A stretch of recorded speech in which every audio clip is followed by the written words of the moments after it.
Happy New Year and welcome to this final episode of Trendz Travel for 2017. We're bringing you this beautiful show from the gorgeous mountains of the Golden Gate National Park in the Free State. But however, we are kicking off the show with food and music in Shopville. Coming up next on Trendz Travel this week, food and fun in Shopville. We then visit our wonderful neighbors in Botswana.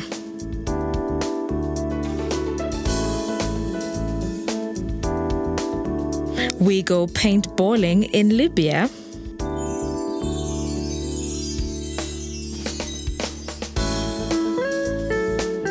And finally, we look at beautiful African fabric. All this and so much more coming right up. The Shopville Food Festival has quickly earned its fair share of buzz as one of South Africa's coolest music and food events. Since its announcement a few months ago through various social platforms, the festival, which features many food stalls, a beverage garden, and live music entertainment, got food and music lovers across the country talking and sharing the exciting news. We were invited to this bright and exciting event.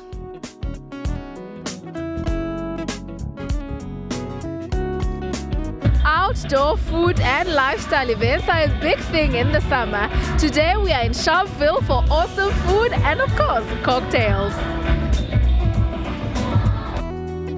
The festival was held at the iconic Georgian Stadium, and organizers said it would be the kickstart of their groundbreaking initiative of rebranding the township, which is well known for its brutal 1960 massacre. Today we are here to celebrate Shopville. The idea behind the Shopville Food Festival was that it started when Romeo Malepe he started Googling Shopville, because there's always Soweto and there's other places that are expressed in a much more enthusiastic, exciting light like they're in. And then the whole idea of Soweto, why it got the attention is because of the history, the past that it shares. What people don't know is that Shopville also shares some of that past, but then a lot of the time it's negative. So instead of looking up Shopville and finding Shopville massacre and all of that, he thought, why don't I go around and take photos and speak to people, have something that's much more fun and vibey. Why not? Why isn't it? Why don't people know about it?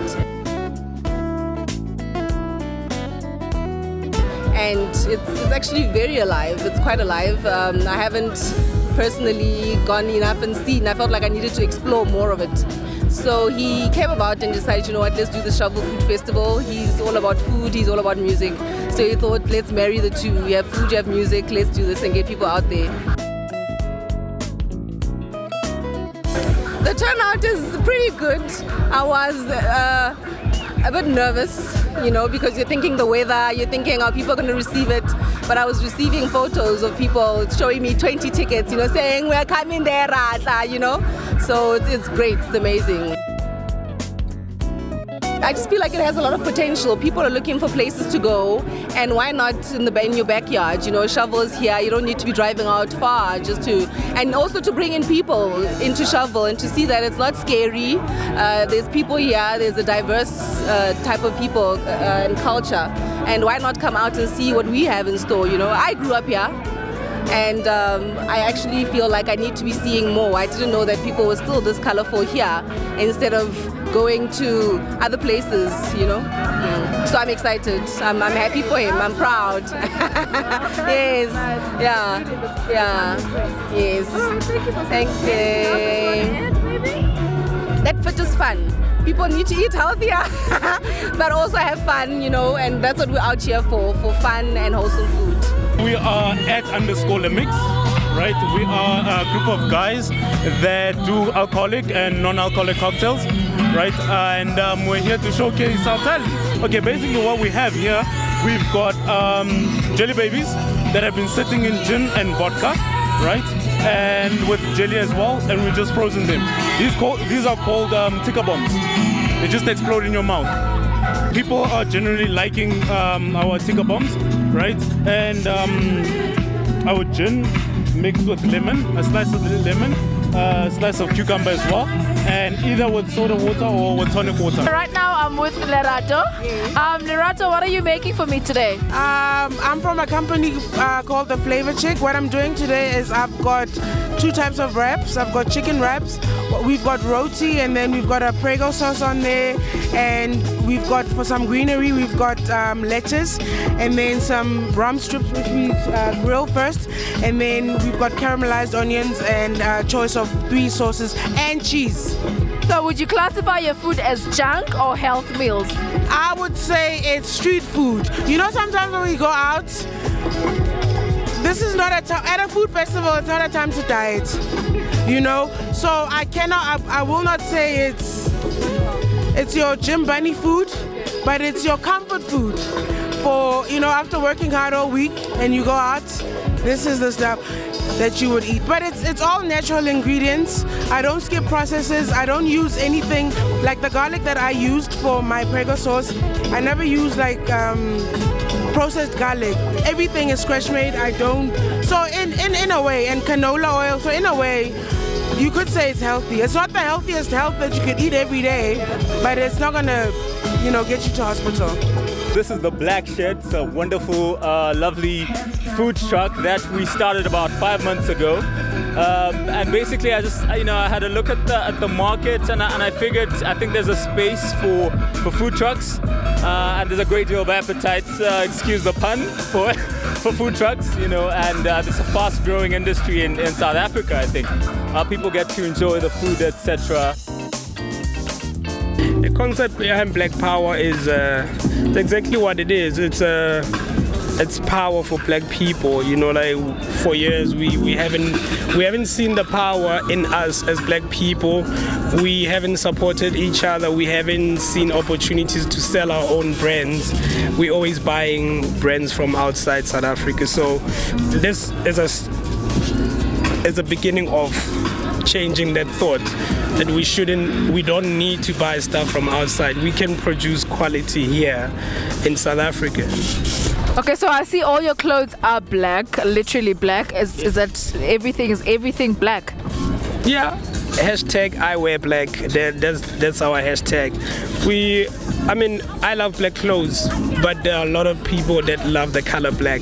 It's not only clothing, it's just the color black, whether you see it conceptually as black people, as Africa, because the color black in a dictionary is, the connotations are bad, you know. So, and we were given that name, black.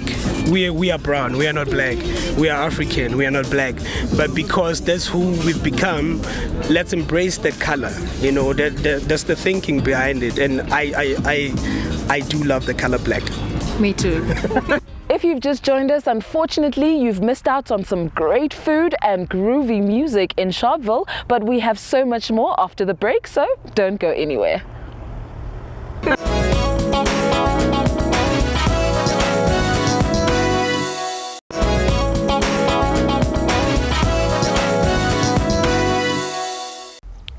Welcome back.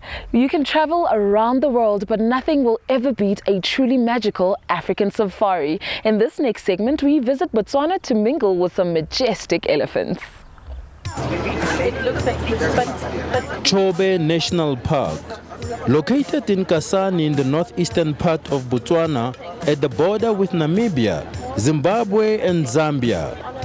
This swampy inland river delta, which many has labeled paradise, is becoming a major tourist attraction in the SADC region.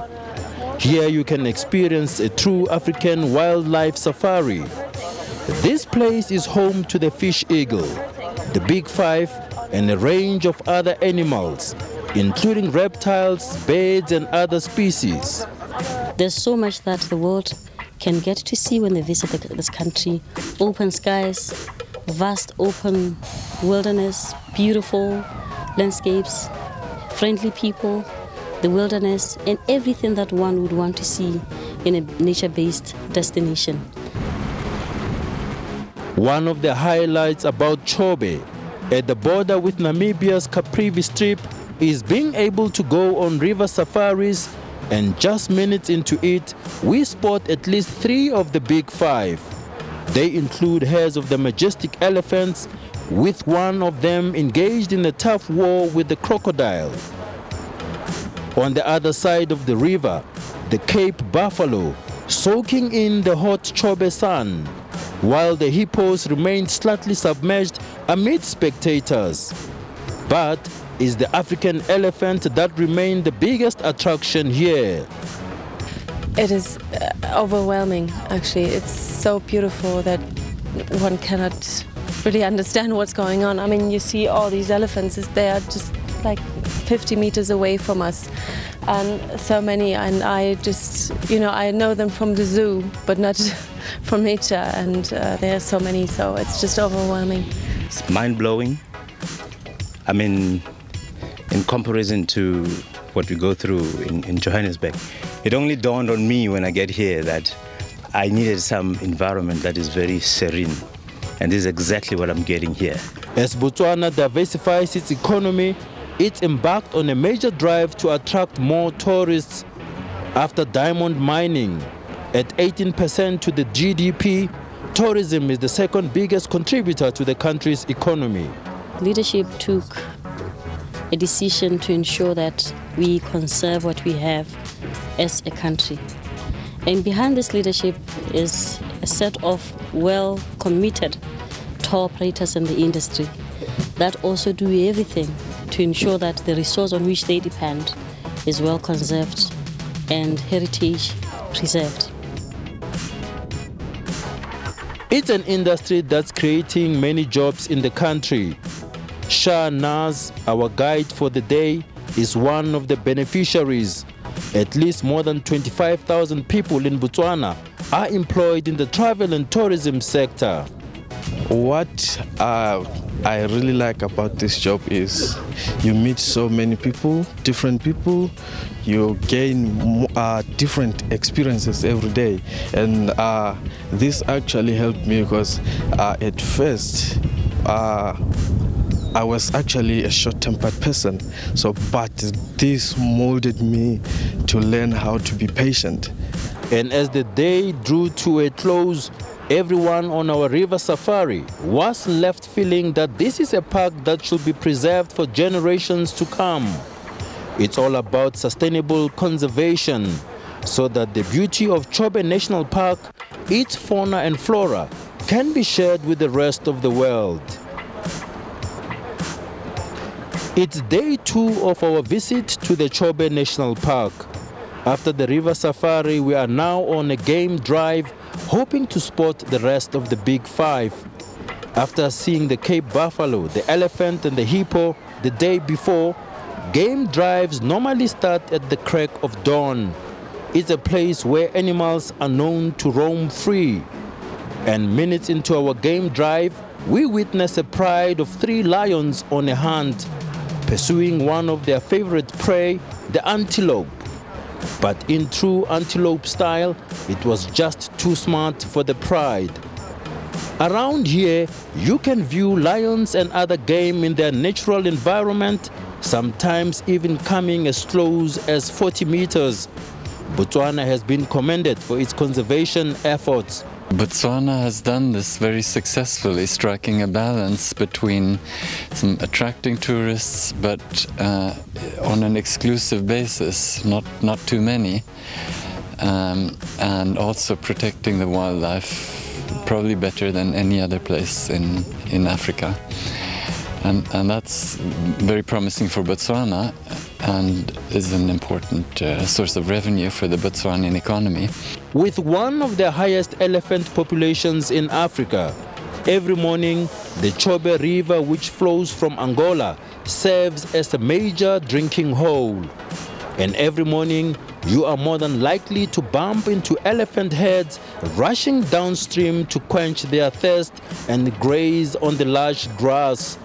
For now, it's hoped that the country's conservation efforts will help attract more tourists. Accessing this park is easy. SAA and Air Botswana have daily flights between Johannesburg and Kasane. Chobe is also easily accessible by road. When you are here, you can literally step into 4 countries in one day in what's called a quadripoint, or a point where 4 borders meet. You can wake up in Botswana, have breakfast in Zambia, do lunch in Zimbabwe, and spend the night in Namibia. It's for this reason that the construction of a multi-billion rand rail and road bridge project is underway. Upon completion in December 2018, the Kazungula Bridge project will expedite the movement of SADC people, goods and services. Presently, they depend on ferry pontoons to carry people, goods and services across the Zambezi River. It should have happened. This project should have taken place a long time ago. But I don't know. You know, I don't know what is wrong with the people that we entrust with this respect of running our government. But I'm happy that it has taken place at such a time like this one. And my appeal to the peoples of the nations concerned, that they should look after this facility jealously. Upon its completion, the bridge will be a key route linking the Durban harbour to at least 7 SADC countries, stretching up to Tanzania and the Democratic Republic of the Congo. It's for this reason that the government of Botswana and Zambia have entered into a partnership to make the construction of the bridge a reality. For the region, I think it will really help a lot in terms of easy movement of tourists who are coming to the southern block of this region, and also be able to utilize, the larger transfrontier conservation area that we have in this area. So the natural resources, the wildlife. Botswana also held a global trade expo recently. As the country diversifies its economy, opportunities for attracting foreign direct investment are being created. The expo was opened by the country's vice president. Botswana has duty-free and quota-free access into the European Union, which literally means that you can manufacture and export any product into the European Union. I wish, therefore, to encourage all of you to invest in Botswana in order to take advantage of such unparalleled market access. It was a platform where budding and experienced entrepreneurs alike could market their products to the world. Among those who caught the attention of many was Kalahari Secrets. The company produces cosmetics from donkey milk. The donkey is very special because even in ancient African history, Queen Cleopatra used to bath with the soap. Even traditionally in our community, we used to drink donkey milk not to get sick. Products which some people are prepared to consider. One of the products that stood out for me is the donkey milk soap, which apparently has cosmetic properties in it. It stood out for me because it has a lot of calcium as well, apparently. And I think I will be using it so that my skin continues to glow. We need to close the gap. Let us help our African brothers and sisters, even Botswana, to look beautiful, natural beauty. As for the highlight of the expo, was an event titled In Conversation with Richard Branson. The British billionaire was in town to share his expertise and to inspire young entrepreneurs. He's concerned about the plight of young people. You've got wonderfully well-educated people. Incredible how well you all speak with the language I speak. It's wonderful to be able to communicate with pretty well anybody in Botswana. But the challenge is finding really exciting, useful work for the people who, the large majority of young people in Botswana. After his address, young entrepreneurs were left inspired. I've been following Sir Richard Branson's work, and I felt that looking at how he started from humble beginnings and where he is right now, he on his own, his story is just a force to reckon with. I felt that it's quite inspirational, so I figured that this is an opportunity that I should not miss. I must come and hear from the horse's mouth. Botswana may be a small country, but it's looking at other sources of the economy to make a global impact. One of the things I think we need to really look at as a game changer as Botswana is to really look at how we can position and use the size of Botswana very, very differently. Many people look at the size of a country as a liability. We're small, 2 million people, but there's a huge advantage in the things that we can do that larger economies and countries and even cities can't do. For now, it's hoped that as its economy and tourism sectors continue to boom, more and more people will visit this landlocked country, home to the Big Five, the Okavango Delta and the Kalahari Desert. We are not done yet. We still have so much more fun and adventure after the break, so stay with us.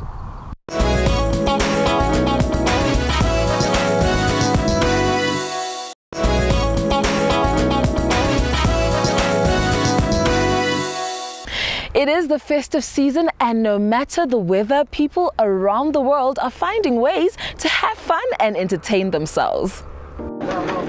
Taking cover in a trench or behind a wall, armed men shoot at their rivals as dozens of people watch in the Libyan city of Misrata. A boy captures the action on his mobile phone as the other side retaliates, firing a volley of ammunition. This time, it's not rival groups engaged in a fight, but two sides playing paintball. The city's first paintball arena hosted a game, drawing several local men to compete. اللعبة قصدي ممتعة واجد وترفيهية، المفروض نشجع الشباب كلهم انه قصدي يشوفوا نشاطات، يشوفوا العاب زي هيك، يبدوا في مشاريع زي هيك، قصدي تخلي الشباب يقضوا اوقات فراغهم في حاجة مفيدة، قصدي حاجة فيها متعة وفيها خير من حاجة ثانية. 4-player teams compete in a capture-the-flag game on a field half the size of a football pitch, littered with obstacles behind which players shelter. Misrata, a large commercial port about 190 kilometers east of Tripoli, is one of Libya's major military power bases, but the city itself has been largely immune from armed clashes and attacks in recent years. ويا ريت تزيد تعم باقي الالعاب نفس البيسبول والتزلج ومدينه ملاهي وما شاء الله نفس اللعبه هذه ما شاء الله ولعبه سمحه وجميله وقضينا في وقتنا سمح وجميل ويا ريت تزيد تعم باقي الالعاب نفس هذينا. Paintball Misrata is the country's second paintball arena after Tripoli's Paintball Libya, which opened last year.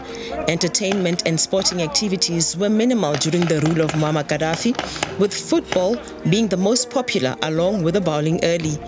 The country has slid into turmoil after Gaddafi's overthrow, with rival governments and armed alliances competing for power. A UN-backed government in Tripoli has struggled to impose its authority and has been rejected by the factions in the east. نشرنا الفكرة أولا على الفيسبوك، صار إقبال على اللعبة، قلنا نأسس الملعب، أسسنا الملعب في مصراتها، صار إقبال والافتتاح صار إقبال ما شاء الله وزيادة، والحجوزات من أول يوم حجوزات بإذن الله ما شاء الله كبيرة وإقبال، والشباب فرحانة وتغيير جو ونشاط رياضي يعتبر ما شاء الله، والشباب يشكروا في اللعبة وعجبهم الجو ما شاء الله. العالم شباب كيسة العالم مركية يا أولاد من العالم احمل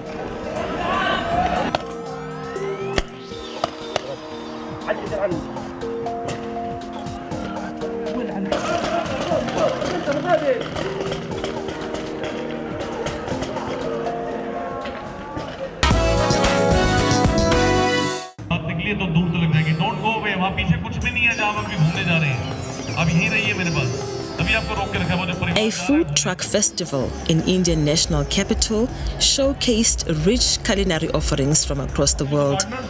The Delhi food truck, organized by the city's stadium, attracted gastronomes from across the city. As many as 30 stalls and 40 food trucks served global cuisines to visitors. One straw at one. मतलब पंजाबी में दो चार गाली दे लो starter होता है दिल्ली में तो वहाँ बोलो कुछ नहीं होता यार दिल्ली में आता तो पीक तोड़ देते खाप this boy at the back was standing don't look back I'm talking to you nothing what will you do here I food trucks ready हो रहे हैं पंजाबी बंदे का दूर से पता लगता था एक ही आया होता है 6 packs की जरूरत नहीं है come you On this we serve a variety of cuisine which is international, American, Italian and Indian fusion food. Our specialty is our burgers and nano samosa, which is not nano samosa is not available anywhere in Delhi.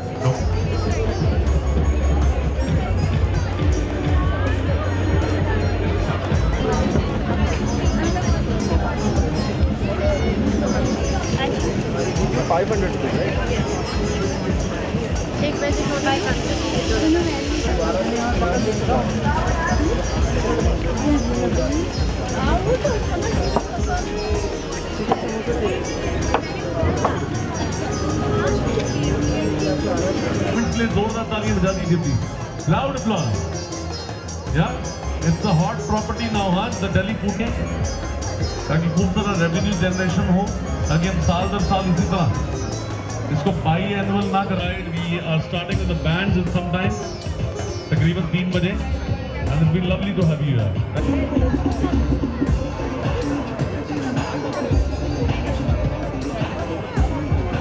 It's really delicious. Food is really delicious, but a little bit costly.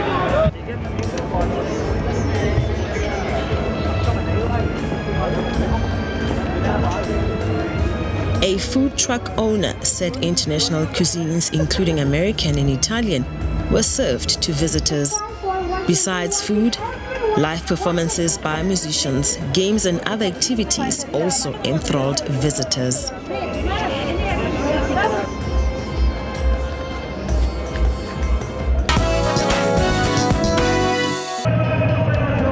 Thousands turned out for this year's edition of the Great Ethiopian Run in Addis Ababa, an annual event that sees runners cover a 10-kilometer course through the capital.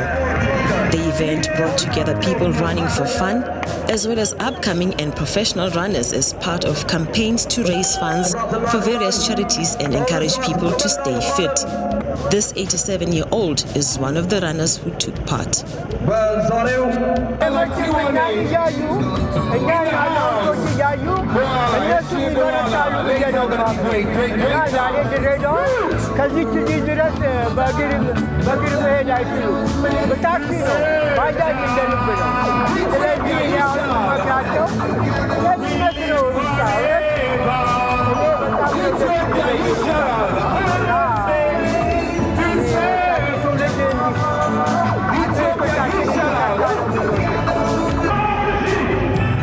Now in its 17th edition, the run, said to be Africa's biggest road race, attracted over 44,000 local and international runners. The race is also a great opportunity for scouts to spot upcoming athletes. Ethiopia, which alongside neighbor Kenya has for many years dominated distance running, had its credibility questioned earlier this year when 6 of its athletes came under investigation for doping.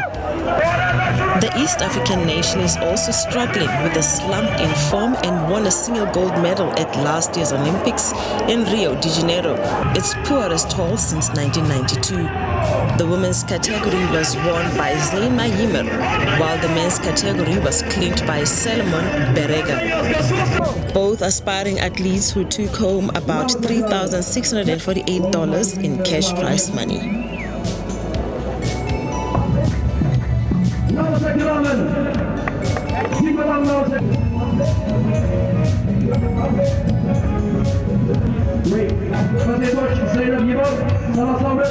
ውድድር ያው ይዘጋጃል።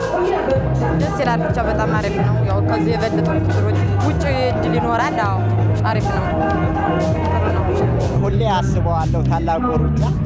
ያ ብዙ አትሌቶች ከዚህ በፊት እነ ኃይሌ ነገር ስማቸው በዚህ መዝገብ ላይ አለ። ከነሱ ደግሞ መቀላቀል በጣም ትልቅ ነገር። ስሜ ሁሌ ፍላጎቴም ይሄ ነበር። አሳክቼዋለሁ። ደስ Organizers are planning about 14 races in parts of the country in the coming year.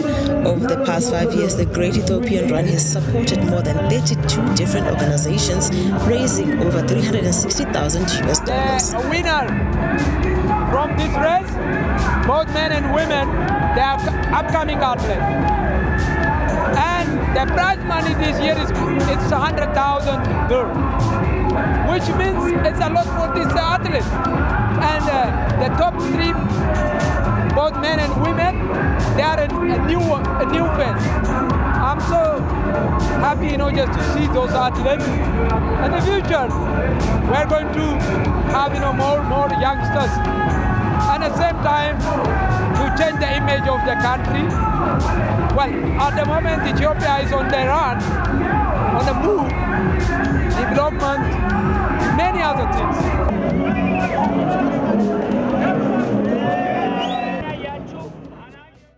We are going to break now, but when we come back, we have a fun mix of stories from around the world.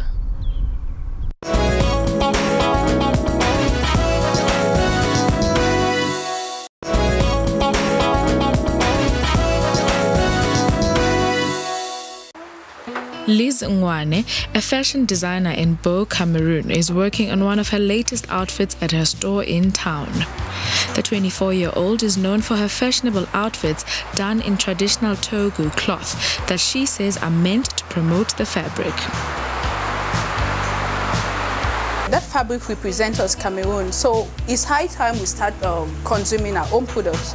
So firstly, the younger generation, celebrities and every other person is trying to consume products from Cameroon, and that tells you you're a Cameroonian. You feel like, okay, let me do what others do with their own fabrics in their country. So I think that is why everybody is getting into Togo fabric and the rest. And the younger designers, designers now are bringing so much beautiful pieces using that Togo fabric.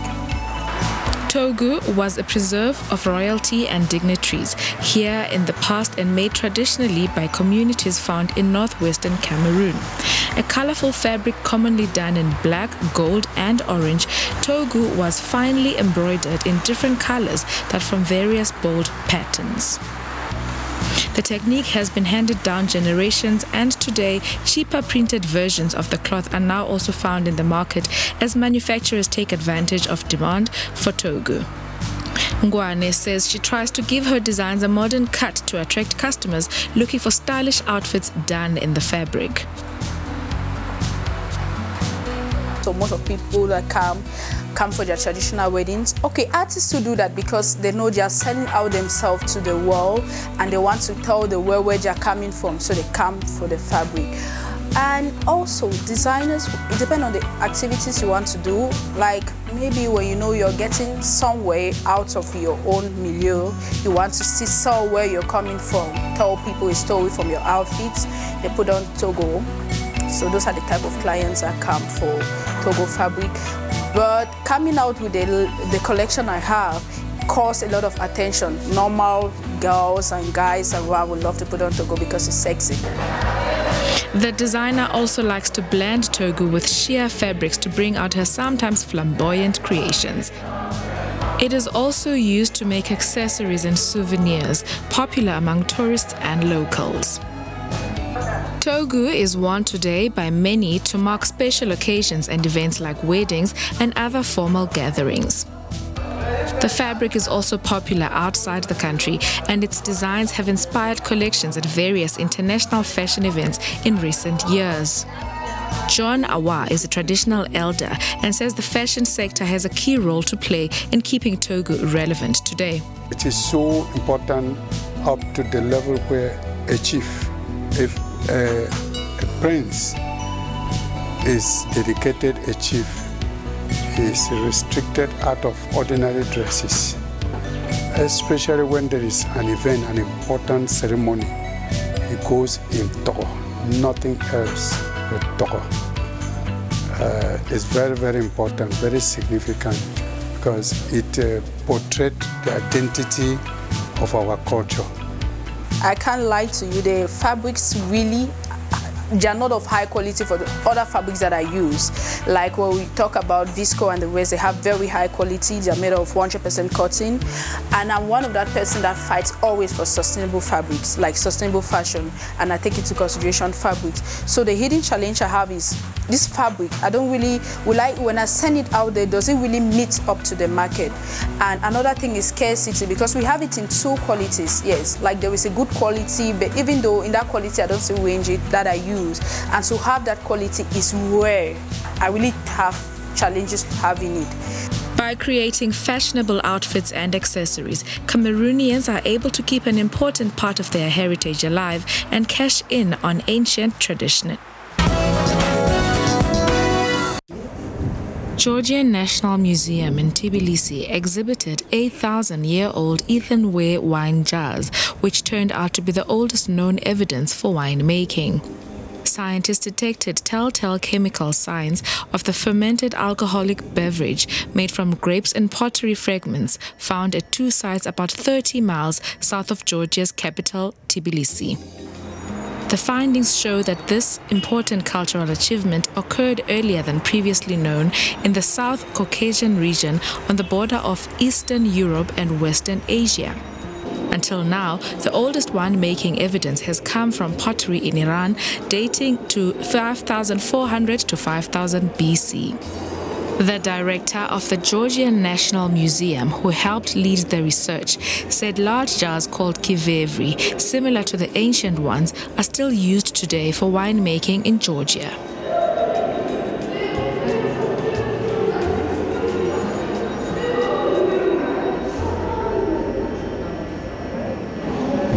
Now we have a combination of the evidence to say in Georgia we already had 8,000 years old winemaking culture. This is earliest wine, but it's also important to say that Georgia has uninterrupted evidence of winemaking since prehistoric time. We were producing wine, we are producing now, and we will produce. The greyish jars, some decorated with simple images of grape clusters, were roughly 32 inches tall and 16 inches wide. Evidence of wines was spotted in 8 jars, the oldest from 5,900 BC.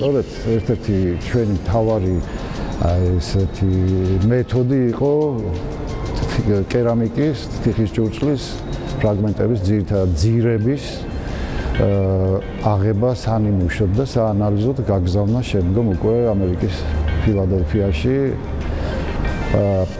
და აი ამან მოგცა შედეგი ბიომოლეკულარულად შესწავლილი იქნა ეს შიგთავსი რა უნდა ყოფილიყო და განისაზღვრა რომ აქ იყო ღვინის რაღაცა კვალი ნაშთი. The pottery was found at 2 Neolithic villages, once home to perhaps 60 people each, consisting of small mud brick houses.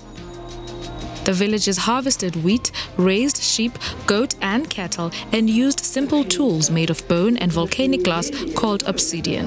ღვინოში ყოველთვის არის სახამებელი, ყურძნის სახამებელი, ასევე ღვინოში უნდა იყოს თვითონ ყურძნის მარცვლების ქერქის ნაშთები, ეს ყველაფერი მიკროსკოპიული რა თქმა უნდა, და კიდე ქინქლას, თქვენ იცით რომ წარმოების დროს და ღვინოს ყოველთვის ქინქლა ეხება და ქინქლა ყოველთვის ღვინოში ვარდება როგორც წესი და ქინქლას მიკრონაშთები და ძირითადად ბუსუსები გვხვდება. აი ეს ყველაფერი არის მარკერი ან არგუმენტი მძლავრი და ამიტომ ნამდვილად ეს ყველა მეთოდები გამოვიყენეთ და ნამდვილად იყო 8,000 წლის წინანდელი ღვინო, ნამდვილად იყო ჭურჭელში, ანუ ნამდვილად ჩვენ ტერიტორიაზე პირველი მეღვინეები იყვნენ.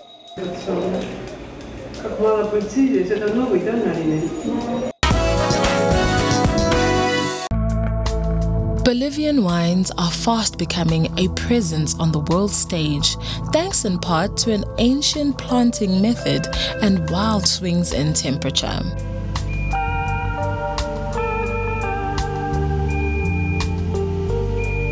You have a huge day and night difference. So if it is 25 or 30 degrees during the day, at night it could be only 5 degrees. What does this do? It gives the wines acidity, freshness. All Bolivian wines have freshness. Some 5 million bottles of top quality wines produced in Bolivia come from a vine planting technique used by Spaniards in the Middle Ages and brought to Bolivia. Tras unos 5 años de investigación en varias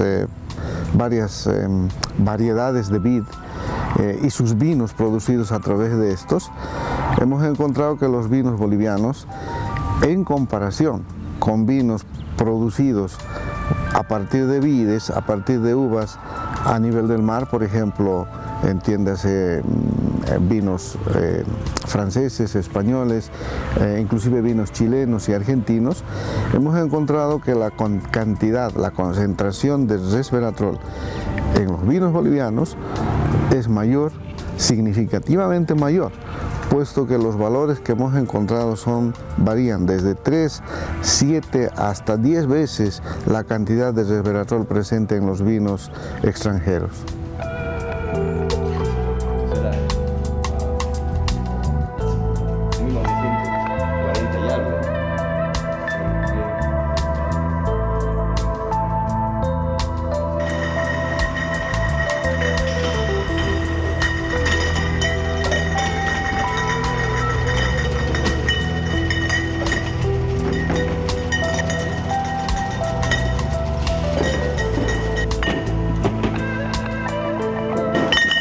Y Tarija debería convertirse en el próximo Napa Valley o el Sonoma Valley, que son dos valles que están al norte de California, de San Francisco, que son el núcleo de la cultura vinícola de California.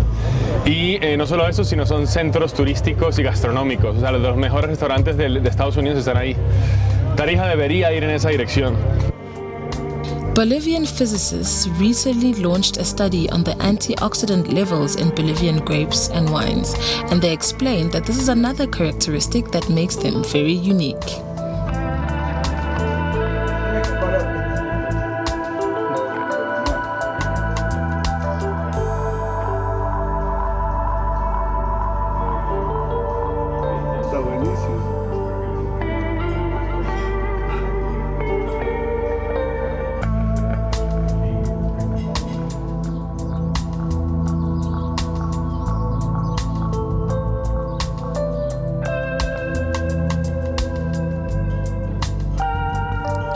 Much of the wine is produced in the southern Bolivian department of Tarija, and local chefs hope the new recognition of Bolivian wines will put Tarija on the map. Los concursos que se han presentado a las diferentes empresas a nivel internacional han generado la expectativa a nivel mundial, lográndose que los vinos sean reconocidos con medallas de oro, doble oro en los concursos más importantes del mundo, y todos avalados por la OIB. De tal manera que eso hace que nosotros tengamos vinos con características únicas. Lo bueno del vino es que el vino muestra la identidad de cada zona o de cada país, y eso no es reproducible en ningún otro país más que en esa misma zona, con esas características. Eso hace único a nuestro vino.